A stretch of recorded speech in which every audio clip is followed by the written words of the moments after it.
Middle education के एक धमाकेदार वीडियो में आपका स्वागत है। लीजिए स्टूडेंट्स, अब मोस्ट आईएमपी क्वेश्चंस के बाद आपके सामने एक ऐसा मॉडल क्वेश्चन पेपर लेकर के आ चुका हूं जहां से बहुत सारे क्वेश्चंस सेम टू सेम आपके एग्जाम में देखने को मिलेगा।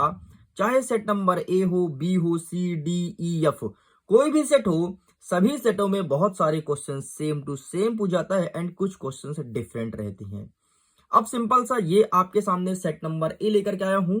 इस वीडियो को बहुत अच्छे से इत्मीनान से एंड तक देखिएगा। सभी सेटों के लिए इंपॉर्टेंट है एंड डेफिनेटली बहुत फायदा मिलेगा। इतना ही नहीं, अगर इस प्रश्न पत्र के पीडीएफ को डाउनलोड करना है, लिंक डिस्क्रिप्शन बॉक्स में दिया गया है, आसानी से जाकर के अपने पीडीएफ को डाउनलोड कर सकते हैं। टेलीग्राम एंड व्हाट्सएप पर भी मैं शेयर कर दिया हूं, वहां से भी आप देख सकते हैं। चलिए, इस वीडियो में फुल सोल्यूशन कवर करेंगे प्रश्न क्रमांक 1 से लेकर के 22 तक। तो फटाफट एकदम आपका नजर आपके टोटल क्वेश्चन पेपर साइड होना चाहिए एंड बढ़िया आराम से एक एक चीज समझना है। पहला नंबर कहता है कि सर्वाधिक विसरण का गुण किसमें होता है। देखो, जिसके कण सबसे दूर दूर होंगे विसरण सबसे अधिक उसमें होगा। तो गैस के कण सबसे अधिक दूर होते हैं, इसलिए विसरण गैस में होता है। इसलिए आप देखते हो जैसे ही आप अगरबत्ती को घर में जलाते हो, तुरंत सेकंडों में खुशबू पूरे कमरे में फैल जाता है। मोमबत्ती का जलना कैसा परिवर्तन है, भौतिक या रासायनिक परिवर्तन। देखो, मोमबत्ती जलना तो आपका रासायनिक परिवर्तन है, क्योंकि ये रिएक्शन होता है ऑक्सीजन के साथ, रिएक्शन होने के बाद ही जलता है और प्रकाशित करता है, प्रज्वलित करता है, इसलिए यह एक केमिकल रिएक्शन है। अगर भौतिक परिवर्तन होता वो चीज जिसको रखा रखा परिवर्तन हो, जैसे पानी का बर्फ बनना, सॉरी बर्फ का पानी बनना, ये आपको भौतिक परिवर्तन है क्योंकि आपने रख दिया और ऑटोमेटिक हो गया। लेकिन जब हम किसी चीज को बाहर से कोई चीज दे करके और उसे कम करते हैं या उसे बदलते हैं, उसे रासायनिक परिवर्तन कहते हैं। जैसे कि मोमबत्ती हम बाहर से माचिस के थ्रू आग लगाते हैं, फिर जाकर के उसे चेंज करते हैं। नेक्स्ट कहता है कि पादप कोश का भित्ति निर्मित होती है किससे। तो पादप कोश की भित्ति सेल्यूलोज से निर्मित होती है। तो यहां पर आपको सेल्यूलोज अर्थात ऑप्शन नंबर आ को टिक करना है। तंत्रिका तंत्र की कार्यात्मक इकाई क्या होती है। तो न्यूरॉन होती है। इसी के माध्यम से व्यक्ति बोल पाता है, चल पाता है, सुन पाता है, सूंघ पाता है, महसूस कर पाता है। तंत्रिका तंत्र इसके लिए उत्तरदायी होता है। नेक्स्ट कहता है अदिश और सदिश राशि किसे कहते हैं, एग्जाम में देखने को मिलेगा। तो ऐसी राशि जिसमें परिणाम के साथ साथ दिशा भी हो उसे कहेंगे सदिश राशि, और जिसमें केवल परिणाम हो उसे कहेंगे अदिश राशि। यहाँ पर पूछा है कि कौन सी राशि सदिश राशि है। तो वेग, विस्थापन और त्वरण, सब में बा आ रहा है, देख लो। वेग, विस्थापन और त्वरण, ये सभी कौन सी राशि, सदिश राशि। तो आपको उपरोक्त सभी पर टिक करना है। नेक्स्ट कहता है छठवां नंबर, किसी बल द्वारा किया गया कार्य क्या हो सकता है। तो अगर बल द्वारा कोई कार्य करते हैं तो वो हमेशा धनात्मक होता है, कभी कोई कार्य ऋणात्मक नहीं होता। जैसे हमारा पेंसिल रखा है और पेंसिल पर हमने बल लगा करके इधर से उठाया, यहां तक रखा, हमेशा धनात्मक होगा। यहां से आकर के फिर ने मैं यहाँ पे रख दिया, ये भी धनात्मक होगा। तो हमेशा बल द्वारा कार्य किया गया धनात्मक होता है। यही सब क्वेश्चंस इंग्लिश में अवेलेबल है। अगर आप इंग्लिश मीडियम के विद्यार्थी हैं तो क्वेश्चन पेपर का पीडीएफ डाउनलोड कर लीजिए, हिंदी और अंग्रेजी दोनों भाषा में आपके सामने मिल जाएगा। नेक्स्ट कहता है प्रश्न क्रमांक 2, रिक्त स्थान की पूर्ति कीजिए। पहला नंबर कहता है कार्य बराबर क्या होता है। तो बल गुणे विस्थापन होता है, तो ये आपको लिखना है। ध्वनि तरंगी कैसी तरंगी है। तो यह एक अनुदैर्ध्य तरंगी है। नेक्स्ट कहता है तीसरा नंबर, सर्वात्रिक गुरुत्वीय नियतांक का मान कितना होता है। तो 1.67 इंटू 10⁻⁻11 होता है। संवेग परिवर्तन की दर को क्या कहते हैं, सॉरी, संवेग परिवर्तन की दर डैश डैश के अनुक्रमणपाती होती है। तो इसका आंसर आपको स्वयं देना है। एंड आहार नली में डैश डैश पीछे पाई जाती है, इसका भी आंसर कमेंट सेक्शन में लिख करके देना है। नेक्स्ट कहता है इलेक्ट्रॉन पर कौन सा आवेश होता है। तो इलेक्ट्रॉन पर हमेशा ऋणावेश होता है। यहीं पर मैं प्रोटॉन की बात करूं तो प्रोटॉन में धनावेश होता है एंड न्यूट्रॉन में कोई भी आवेश नहीं होता, एकदम न्यूट्रल होता है। इस चीज को ध्यान रखना। नेक्स्ट इंग्लिश में देख लीजिए, बाकी अब हम आगे बढ़ते हैं सही जोड़ी की तरफ। सही जोड़ी में पहला नंबर कहता है अत्यधिक संपीड़ित क्या होती है। तो गैस होती है, तो गैस से मैच करना है। ब्रोमीन क्या है। तो ब्रोमीन एक अधातु है। घेंघा रोग, तो घेंघा रोग आयोडीन की कमी से होती है। जिस व्यक्ति के शरीर में आयोडीन कम होता है उसका घेंघा रोग मतलब गला हो जाता है मोटा मोटा, बहुत ज्यादा मोटा हो जाता है।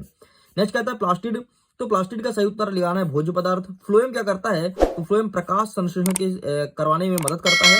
फ्लोएम में क्या होता है, जो पत्तियां भोजन बनाती है तो फ्लोएम के माध्यम से पेड़ पौधे के सही भागों तक पहुंचती है। एंड औसत वेग का सूत्र क्या होगा। तो विस्थापन बटे समय। इस प्रकार से भी आपका कंप्लीट होता है। आगे बढ़ते हैं। नेक्स्ट कहता है सत्य और असत्य बताइए। ठीक है, यहाँ पर टाइप मिस्टेक था, यहाँ पर एक वाक्य लिख लिया था, लेकिन ये सत्य सत्य वाले प्रश्न है।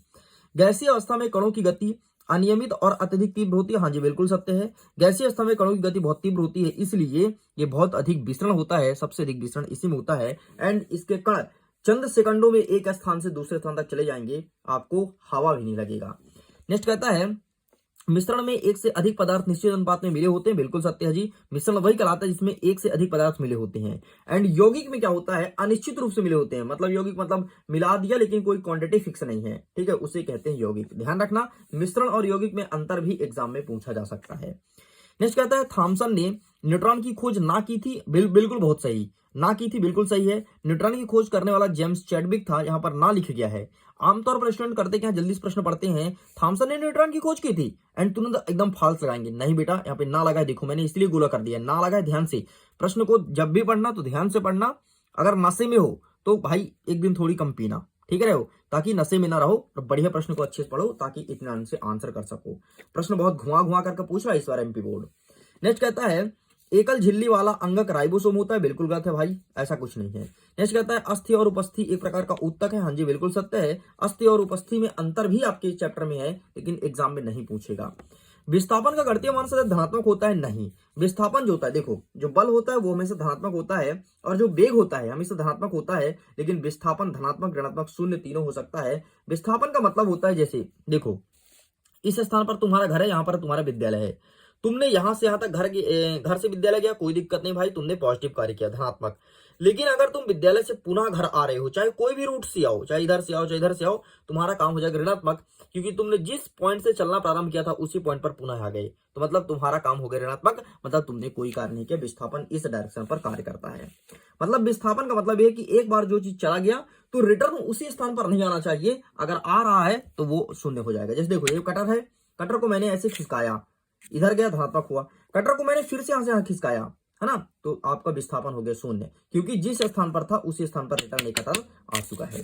साइड करते हैं, इंग्लिश में अवेलेबल है, अगर आप इंग्लिश मीडियम के विद्यार्थी हैं तो इंग्लिश में क्वेश्चंस को देख सकते हैं। नेक्स्ट कहता है एक वाक्य में उत्तर दीजिए, त्वरण का सही मात्रक क्या होता है, तो एमएस इनवर्स होता है, मतलब मीटर प्रति सेकंड इनवर्स, ठीक है। जब वस्तु एक समान गति में होती है तो यह कैसा मार्ग होता है, तो सरल रेखीय होता है। एक समान मतलब समान टाइमिंग और समान समय अंतराल में वस्तु कोई चीज चले उसे कहते हैं एक समान गति। नेक्स्ट कहता है गुरुत्वाकर्षण का सर्वात्रिक नियतांक मतलब जी का मान क्या होता है, तो 6.67 इंटू 10⁻11 नैनोमीटर स्क्वायर। नेक्स्ट कहता है न्यूटन मीटर होगा। नेक्स्ट कहता है किसी वस्तु की गतिज ऊर्जा के लिए व्यंजक का सूत्र क्या होगा, तो गतिज ऊर्जा ज्ञात करने के लिए एक सूत्र लगाते हैं 1/2 mv का स्क्वायर। आपके कुछ सेटों में यह भी पूछा कि गतिज ऊर्जा ज्ञात करने का व्यंजक समझाइए, पूरा व्यंजक भी पूछा गया है, टेंशन मतलब वो भी हम समझाएंगे। अच्छा, कोई सेटों में यह वाला प्रश्न भी आया है कि गुरुत्वाकर्षण को सर्वात्रिक नियतांक क्यों कहा जाता है, क्योंकि गुरुत्वाकर्षण सब जगह समान होता है। अरे ये देखो यार, इसी ने पूछा है, देखो प्रश्न क्रमांक 10 देखो ये, ठीक है। तो भाई कुछ यहाँ हवाबाजी नहीं चलता है, मिडिल एजुकेशन कंटेंट दिया मतलब समझो एग्जाम में 100% देखने को मिलेगा। नेक्स्ट 5वां नंबर कहता है ऐसे एक पौधे का नाम लिखिए जिसका उपयोग हरी खाद के निर्माण करते हैं, तो भाई मूंग इसका सही उत्तर हो जाएगा। मूंग का निर्माण हरी खाद के निर्माण में किया जाता है। 6वां नंबर कहता है 2 अनाज का नाम लिखिए जिसमें कार्बोहाइड्रेट मिलता है। वैसे तो कई सारे अनाज जिसमें कार्बोहाइड्रेट पाया जाता है, जैसे गेहूं हो गया, चावल हो गया, चना हो गया, इनमें सब में कार्बोहाइड्रेट होता है, साथ में मक्का, ठीक है, इनमें कार्बोहाइड्रेट होता है एंड ये सब आपको लिखना है। आगे देख सकते हैं यही सब क्वेश्चन इंग्लिश में अवेलेबल है, इंग्लिश मीडियम के स्टूडेंट इसका फायदा उठा सकते हैं। अब देखो भाई साहब, हमको करना क्या है, फटाफट हम समझाएंगे नहीं, ये रहा प्रश्न और फटाफट इसका उत्तर दिखाएंगे ताकि जल्दी जल्दी कंप्लीट हो जाए। वैसे अगर आपको समझना है तो इसके लिए मैं सेपरेट वीडियो अलग अलग भी बनाया हूं, जा करके आप वीडियो को देख सकते हैं। सभी वीडियो आपको official YouTube channel middle education पर मिल जाएगा। वैसे तो मिडिल एजुकेशन के 50 से 60 यूट्यूब चैनल बन चुके हैं, लेकिन आपको कहीं नहीं, केवल ऑफिशियल को ही फॉलो करना है, जिसमें 3 लाख से ज्यादा सब्सक्राइबर हैं। आगे देखते हैं। नेक्स्ट कहता है किसी पदार्थ के अवस्था परिवर्तन के दौरान तापमान स्थिर क्यों होता है, तो भाई साहब ये रहा इसका आंसर, टेक अ स्क्रीनशॉट, आप इसका फोटो क्लिक कर सकते हैं। आगे देखते हैं। इसी के अथवा कहता है कि वायुमंडल में गैसों के द्रव में परिवर्तन करने के लिए कोई एक विधि बताना है, तो इसका भी आंसर मैं दिखा देता हूं, ये रहा आपके सामने, ठीक 12 नंबर, तो आप इसका स्क्रीनशॉट ले लो। चलिए आगे कहता है ठोस की अपेक्षा द्रव में विसरण की दर अधिक होती है, क्यों, ऐसा क्या रीजन है कि ठोस की अपेक्षा द्रव अधिक तीव्र गति से फैलता है, एंड ये रहा इसका आंसर, तो आप इसका स्क्रीनशॉट ले लो, ठीक है। ये सभी क्वेश्चन का आंसर अच्छे से रख लेना। नेक्स्ट कहता है अथवा में कि एसीटोन लो, पेट्रोल या इत्र डालने पर हमारी हथेली ठंडी क्यों हो जाती है, सिंपल सा वाष्प बन के उड़ जाता है ये सब चीजें, इसलिए हमारी हथेली ठंडी हो जाती है। आंसर ये लिखा है, स्क्रीनशॉट ले लो। चलिए आगे बढ़ते हैं। नेक्स्ट 8वां नंबर कहता है मिश्र धातु किसे कहते हैं, इसका नाम बताना है। तो सिंपल सा 2 या 2 से अधिक प्रकार के धातु को मिलाकर के एक नए धातु निर्माण करते हैं, जिसे मिश्र धातु कहते हैं। एंड इसका एग्जांपल हो गया पीतल। पीतल में जिंक और कॉपर मिलाते हैं, जिंक का 30% योगदान एंड कॉपर का 70% योगदान होता है। नेक्स्ट कहता है अथवा में दूध से क्रीम को पृथक्करण कैसे करते हैं। तो सिंपल सा इसके लिए एक विधि होता है, उस विधि का नाम क्या है, आपका अपकेंद्रण विधि है, उसके माध्यम से अलग करते हैं। ये रहा आंसर, 7वां नंबर देख सकते हैं। नेक्स्ट कहता है हमारा प्रश्न क्रमांक 9। 9वां नंबर कहता है आपका समस्थानिक किसे कहते हैं, एक एग्जांपल देना है। तो देखो समस्थानिक के साथ साथ आपको समभारिक भी पढ़ना है। तो समस्थानिक मतलब जिसका स्थान समान हो। तो ऐसा कोई तत्व जिसका परमाणु क्रमांक समान होता है किंतु परमाणु भार अलग अलग होता है, उसे समस्थानिक कहते हैं। और ऐसा कोई तत्व जिसका परमाणु भार समान हो, परमाणु क्रमांक अलग अलग हो, उसे समभारिक कहते हैं। हमारे एग्जाम में समस्थानिक पूछा तो ये रहा समस्थानिक। बाकी प्लस पॉइंट में आपको समभारिक याद करना, इस चीज को ध्यान रखना। आगे बढ़ते हैं, इसी के अथवा कहता है कि संतुलन बल किसे कहते हैं, क्या होता है संतुलन बल। तो आइए दिखा देते हैं इसका भी आंसर। संतुलन बल ये रहा जी आपके सामने संतुलन बल, ठीक है, स्क्रीनशॉट। एंड इसके नीचे असंतुलन है, इसे भी अच्छे से पढ़ लेना, कुछ सेटों में ये भी आ रहा है। नेक्स्ट कहता है प्रश्न क्रमांक 10, गुरुत्वाकर्षण का सर्वात्रिक नियतांक किसे कहते हैं। भाई एमपी बोर्ड का पसंदीदा प्रश्न है, कई बार रिपीट कर चुका है, इस चीज को ध्यान रखिएगा। ये रहा भाई साहब गुरुत्वाकर्षण का सर्वात्रिक नियम। अरे सिंपल सा, ये सब जगह समान होता है, इसलिए इसे सर्वात्रिक नियम कहते हैं।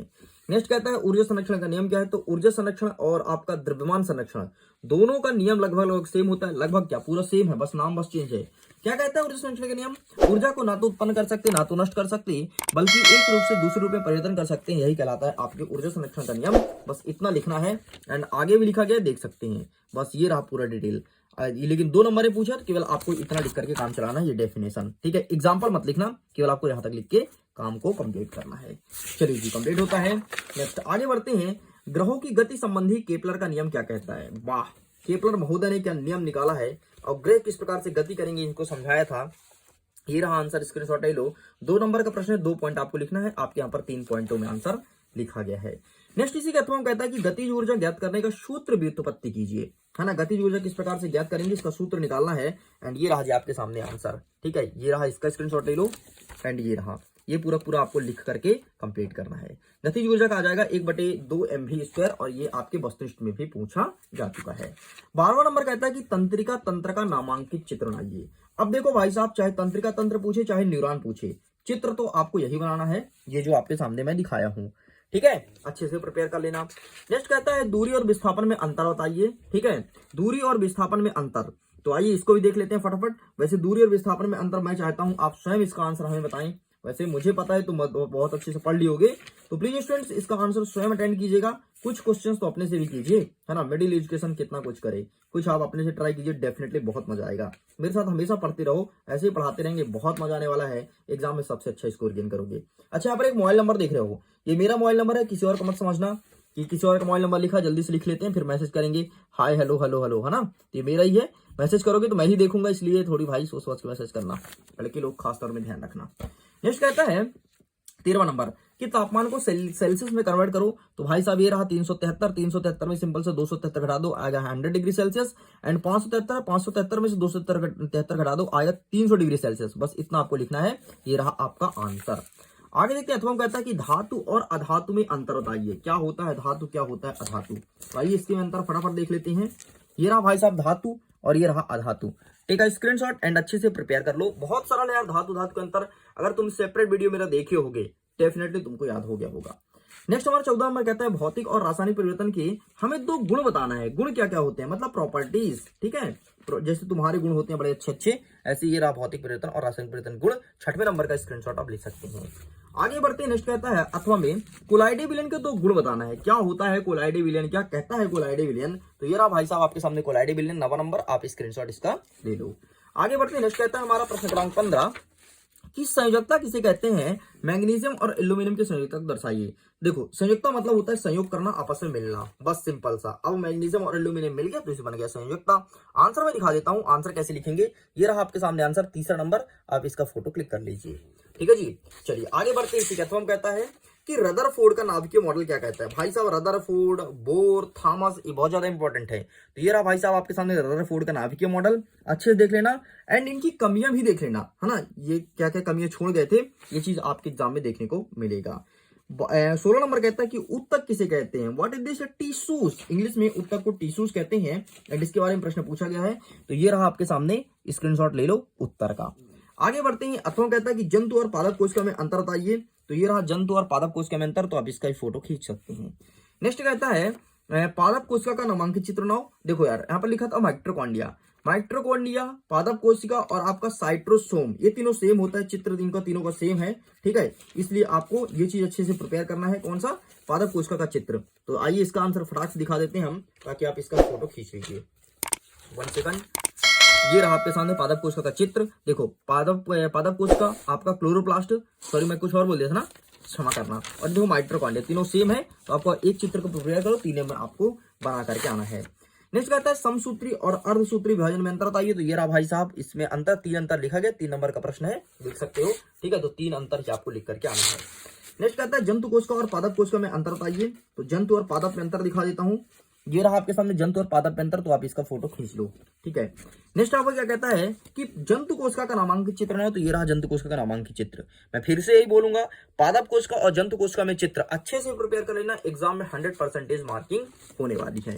नेक्स्ट कहता है 19 नंबर, खाद एवं उर्वरक में अंतर बताइए। तो आइए ये भी दिखा देता हूँ फटाफट। वैसे तो आप सबको पता होगा, अगर घर में खेती होती है तो, नहीं होती तो बेसिक इन्फॉर्मेशन तो आपको पता ही होगा, लेकिन आइए हम देखते हैं खाद और उर्वरक में अंतर। तो ये रहा ये रहा आपके सामने, ठीक। तो आप इसका फोटो खींच सकते हैं। नेक्स्ट कहता है अथवा में मिश्रित फसल किसे कहते हैं, इसके महत्व को बताना है। क्या होता है मिश्रित फसल, तो आइए दिखा देते हैं मिश्रित फसल फटाक से, ठीक है। एंड इसका भी आप फोटो क्लिक कर लेना। ये रहा मिश्रित फसल, प्लीज टेक अ स्क्रीनशॉट। चलिए आगे बढ़ते हैं। नेक्स्ट कहता है 20वां नंबर, द्रव्यमान संरक्षण का नियम क्या होता है। तो ऊर्जा संरक्षण एंड द्रव्यमान संरक्षण सेम है, मैं पहले ही दिखा चुका हूं, बार बार इसको डिस्कस नहीं करूंगा। नेक्स्ट यहाँ पर बोला है कि यह यौगिक दिया है, इसका सूत्र बताना है। ये क्या लिखा है, Al2SO4, एल्यूमिनियम सल्फेट इसे बोलते हैं।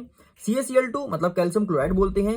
K2SO4 मतलब पोटेशियम सल्फेट बोलते हैं। एंड KNO3 मतलब इसे पोटेशियम नाइट्रेट बोलते हैं। इस प्रकार से इसका नाम है।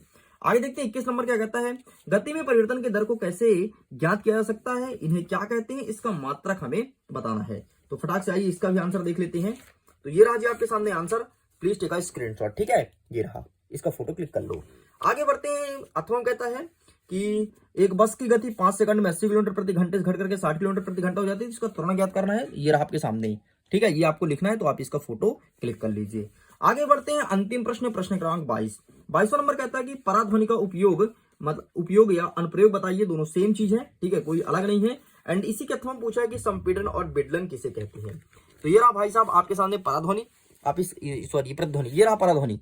पराध्वनि का उपयोग, आप इसका स्क्रीनशॉट ले सकते हैं, पूरा लिखा गया है, 4 लिखा है, सॉरी 6 लिखा है इसमें, लेकिन आपको 6 नहीं लिखना, आपको 4 अच्छे से रटना है, रट मारना एकदम, ठीक है। संपीड़न एवं बिडलन, ये रहा आपके सामने, चित्र भी अच्छे से देख लेना, चित्र आपसे बनाते आना चाहिए। इस प्रकार से पूरा का पूरा सेट नंबर A कंप्लीट होता है। जल्दी आपके सामने सेट नंबर B प्रेजेंट करूंगा, एक एक चीज को आसान भाषा में समझूंगा।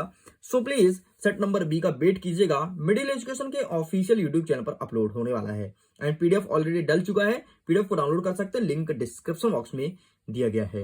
वीडियो को लाइक करिएगा, पसंद आए तो शेयर जरूर कीजिएगा। और अंतिम पेपर है तो बढ़िया जम करके अच्छे से लग करके पढ़ लीजिए, इसमें भी अच्छे नंबर आ जाएं, बाकी फिर आपका बल्ले बल्ले। वीडियो को एंड करता हूं, जल्दी मिलते हैं सेट नंबर B के साथ। Bye bye.